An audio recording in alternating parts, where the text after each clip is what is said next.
Even though the kursi had become monarchy or mulukiya. But then something strange happened. A wall constructed by Zulqarnain of iron and steel. And after he constructed that wall, he said, هَذَا رَحْمَةٌ مِنْ رَبِّي. This wall, this barrier, is rahmah from my Rabb. فَإِذَا جَاءَ وَعْدُ رَبِّي جَعَلَهُ دَكَّاءَ. But when that time comes of which my Lord has warned, Allah is going to bring down this barrier. وَكَانَ وَعْدُ رَبِّي حَقًّا. And then the warning of my Rabb will be fulfilled. When that barrier comes down, then Ya'juj and Ma'juj are going to be released. Who are they? Human beings. Human beings. But in Sahih Muslim, the Prophet ﷺ gave to us Hadith al-Qudsi, the direct speech of Allah subhanahu wa ta'ala. I have created creatures of mine so powerful that none but I can destroy them. And so when Ya'juj and Ma'juj are released, the world will face a power which is indestructible.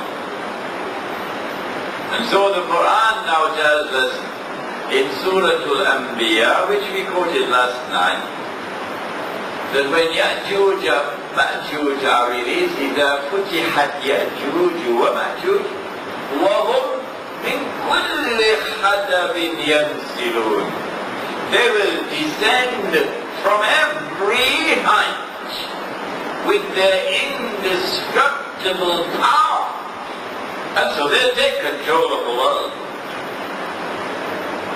When that time comes, then وَحَرَامٌ عَلَى قَرْيَةٍ أَهْلَكْنَاهَا أَنَّهُمْ لَا يَرْجِعُونَ. A town, a city destroyed by Allah, and the people expelled out. And now there's a ban placed on them. They can never return to reclaim this town or city, never. Hatta, until that time comes when the barrier is taken down by Allah. Ya'juj and Ma'juj are released, and they take control of the world with their indestructible power. Then you will see the people of that town returning to the town and reclaiming the town. 2,000 years after they were expelled. Who are these people? We argued last night, we don't have the time to repeat the argument. This is Jerusalem. And so the Quran now explains, number one, the return of the Jews to the Holy Land. Nobody else can explain it. No university can explain it.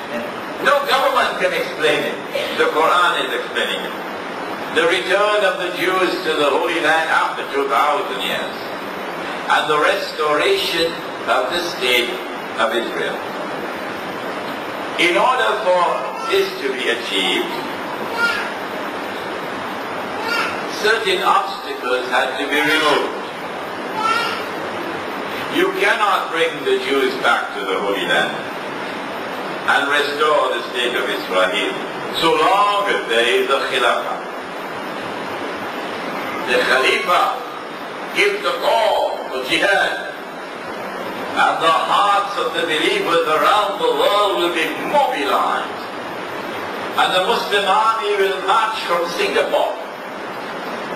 Yeah? Yes, Khalifa gives the order, and the Muslims of Singapore take their orders from whom? From the Khalifa. And the Muslim army marches. The Muslim army marches from Indonesia. So you could not restore the state of Israel. Could not bring the Jews back to the Holy Land to reclaim Jerusalem, so long as there was the Caliphate. Khilafah had to be destroyed. How would you destroy the Khilafah? The answer is, you have to attack the foundations of the state.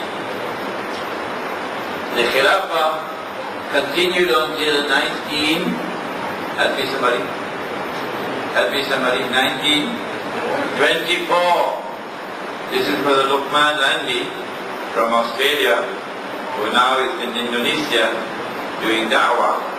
And I spent 2 weeks with him in Indonesia, mashallah, and I enjoyed it. But he worked me very hard. 1 day, 5 lectures. And because of him, I've decided I'm going to go to Indonesia to live for 1 year, inshallah. From next year, inshallah. And I'll introduce him to you at the end of the lecture. And he needs support because he has about 100 schools, this one man, with 300 teachers teaching in the kampungs of Indonesia. And he goes to Australia and he raises money from donations to pay his staff. I went and I visited these schools. So he's here and he needs support, and I want to introduce him to Singapore. 1924. It was in Istanbul, the Ottoman Islamic Empire. How to destroy the Khilafah? What they did, the civilization of Ya'juj and Ma'juj. What they did was to first attack Europe. Europe used to be Christian. And then suddenly and mysteriously, Europe discards Christianity, and Europe becomes an essentially secular and a Catholic civilization. And a new concept of the state emerges in Europe. When Europe was Christian, then Europe recognized the divine rights of kings. That sovereignty rested up there in the heavens. And that sovereignty of the heavens was dedicated to the church, the Pope. And for you to be a king, the Pope has to crown you as king. Only then you're a king.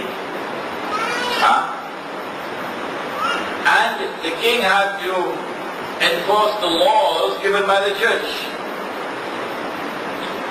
But then when the revolution took place in Europe, the turning point was the French Revolution. And there emerged a man named Napoleon. And when the time came for Napoleon to be crowned as emperor, he didn't bother about the Pope. He took the crown and he put it on his own head. He put it on his own head. Meaning, this is a new Europe now. This is a secular Europe. This Europe now has a new concept of the state. The state is now sovereign. Allah is no longer recognized as sovereign. Supreme authority now resides in the state. Allah's authority is no longer recognized as supreme. The supreme law is the law of the state.